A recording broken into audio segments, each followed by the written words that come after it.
If you have been following me on my YouTube channel, or if you've been following us on Facebook, you will by now know that we're trying as much as possible to make sure that you are financially stable.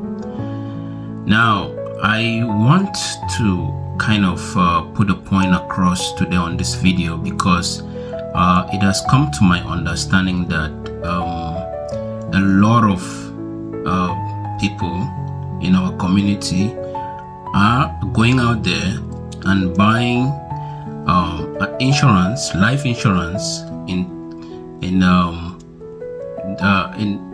they're buying life insurance thinking that it's an investment, especially for their children.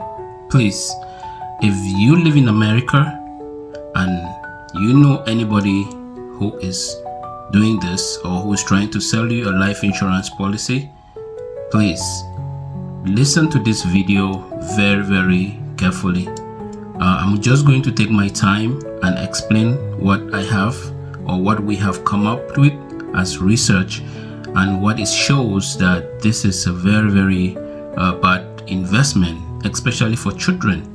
If we're all talking about generational wealth, we should be looking at investing our money in the stock market instead of putting our children's money into an insurance policy. That is really, really a very, very bad idea. Now, most of the time I said, in order for you to be successful in especially in the United States or in the US, you have to follow my 3 rules. You have to learn basic computer skills, you have to learn a skill, and you have to learn how you can manage your finances. Now, the reason I tell you that you need to learn basic computer skills is just because if you know your basic computer skills, you'll be able to go out there and get information that you need. Find out information for yourself, especially when it comes to finances. The financial field is very, very broad. I'm begging you, please, if you're one of those people that have gone out there and purchased a life insurance policy for your child, thinking that is an investment, please, I need you to listen to this video, and I also need you to go out there and look at your policy and see what it says.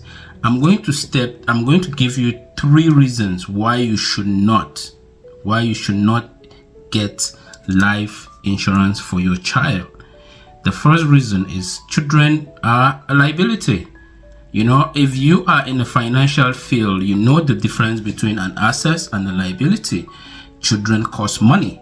Children does not make money.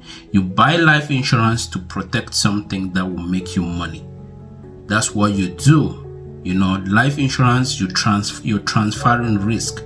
What kind of risk are you transferring to your child when you're buying a life insurance policy? You understand?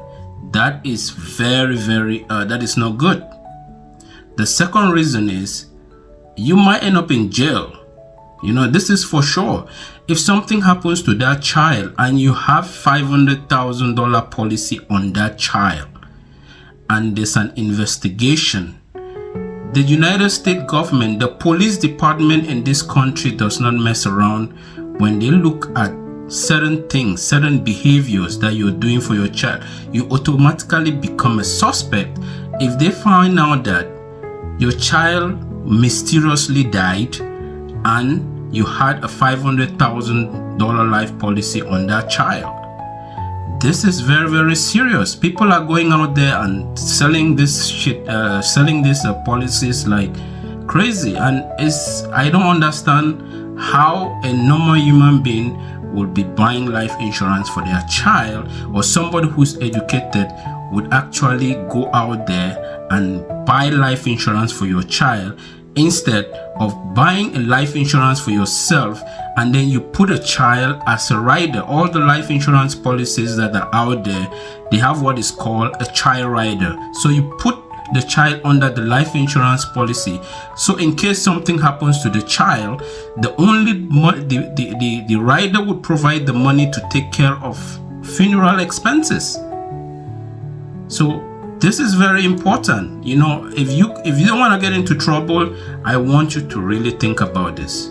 Now, the third reason is those life insurance policy that you're buying for your children, they generally have very, very low returns on investment.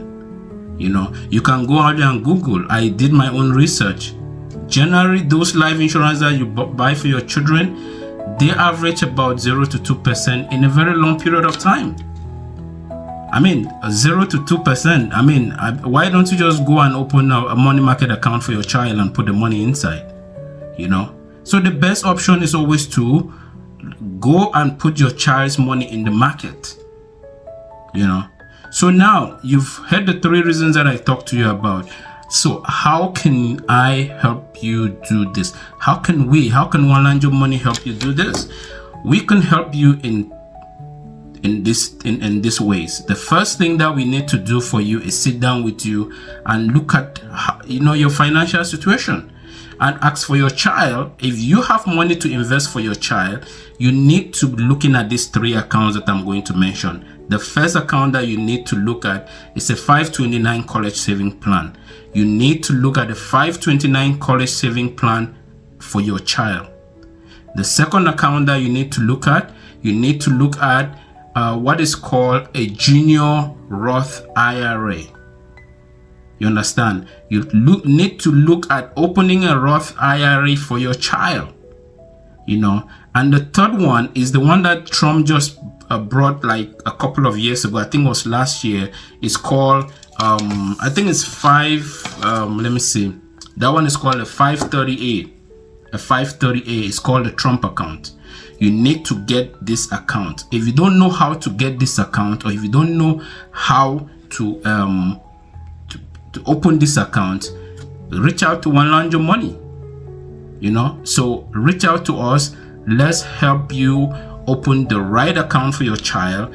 Please do not go out there and get life insurance for your child. It's very, very bad.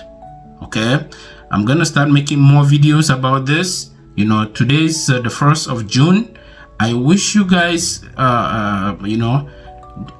think. I just want you to go out there and do your research by yourself. Okay, thank you very much for listening, and I'll see you on my next video. Let's grow together. This if you want generational wealth for your child, please, this is what you need to do. Everything I've said in this video is going to set your child up in a very, very good way, and I'm going to be bringing short videos and examples on how to do this. Okay, thank you, and have a wonderful day. Bye.